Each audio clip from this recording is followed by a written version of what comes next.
There are stories born out of dusty roads, out of oil-stained hands, out of the clash between power and humility.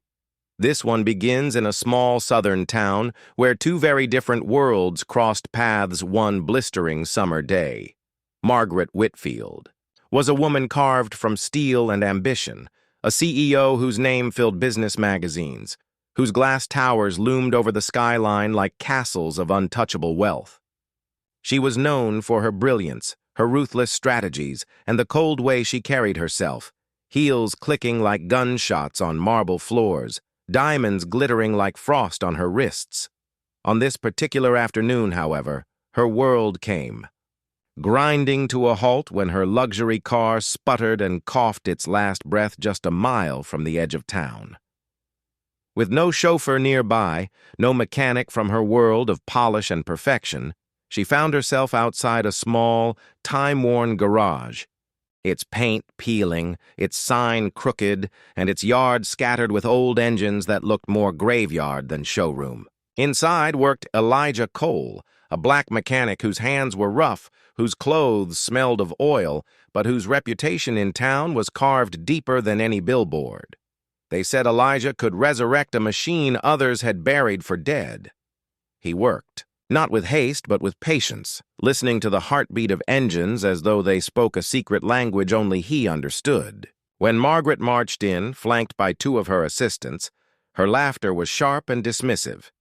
She looked around at the grease-stained floor, the rusting wrenches, and smirked at the man who wiped his hands slowly on a rag.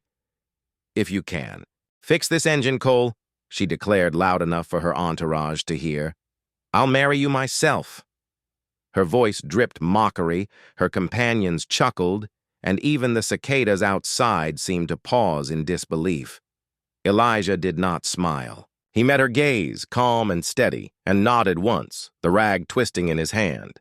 In that moment, something shifted in the air, as if the earth itself was waiting to see how the tale would unfold. Elijah was not a man of many words. Where Margaret's life was filled with boardrooms, sharp contracts, and the endless chatter of those vying for her attention, Elijah's life was built in silence, in the steady hum of engines, in the music of hammers against steel.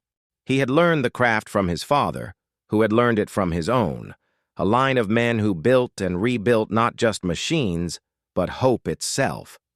To Elijah, fixing an engine was not about metal and fuel.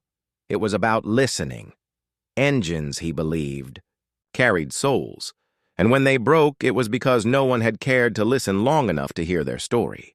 So while Margaret's assistants whispered and smirked, while she rolled her eyes at the sight of grease beneath his fingernails, Elijah leaned beneath the hood of her imported car.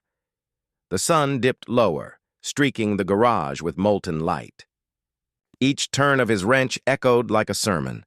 Each adjustment, each careful movement carried the weight of his ancestors' patience. Margaret watched at first with amusement, arms crossed, her posture dripping with arrogance.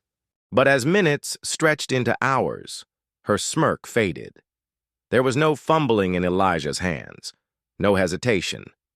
His movements were fluid, precise, almost reverent, as though the car itself was bowing beneath his touch. Her laughter, once bright and cruel, caught in her throat as she realized the crowd outside the garage had grown. Townsfolk gathered to see if the impossible could happen, if the CEO's challenge would backfire, if Elijah Cole's magic could once again bend the unbendable.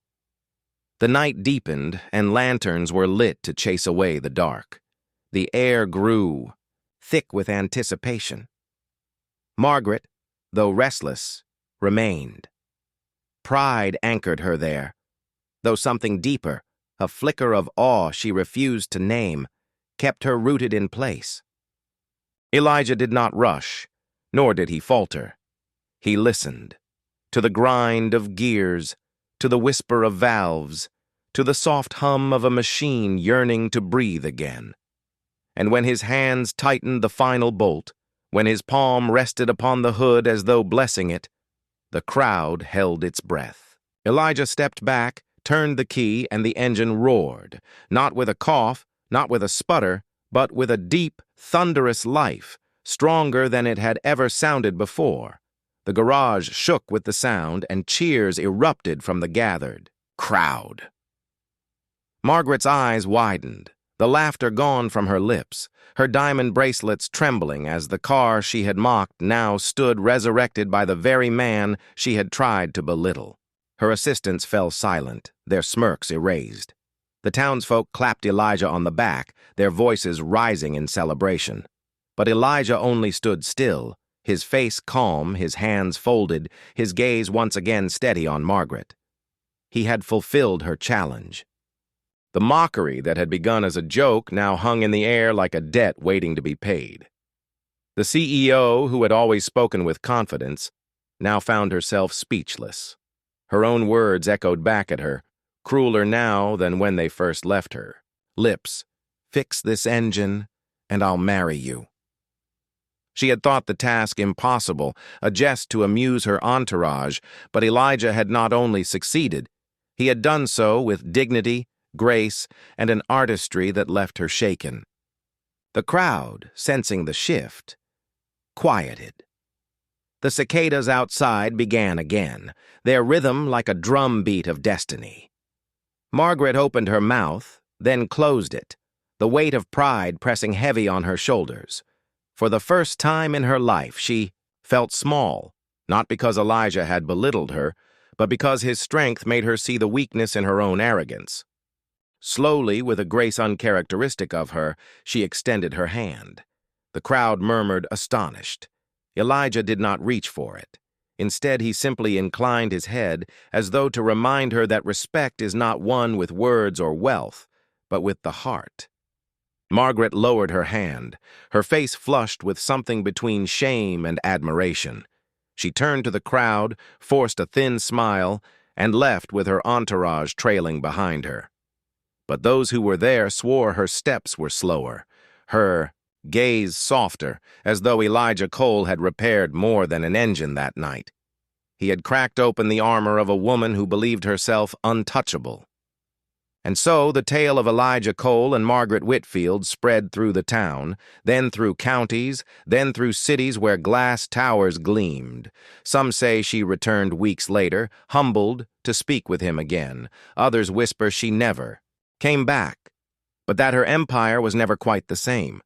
Her decisions softer, her voice less sharp, as though the memory of one mechanic's patience haunted her still.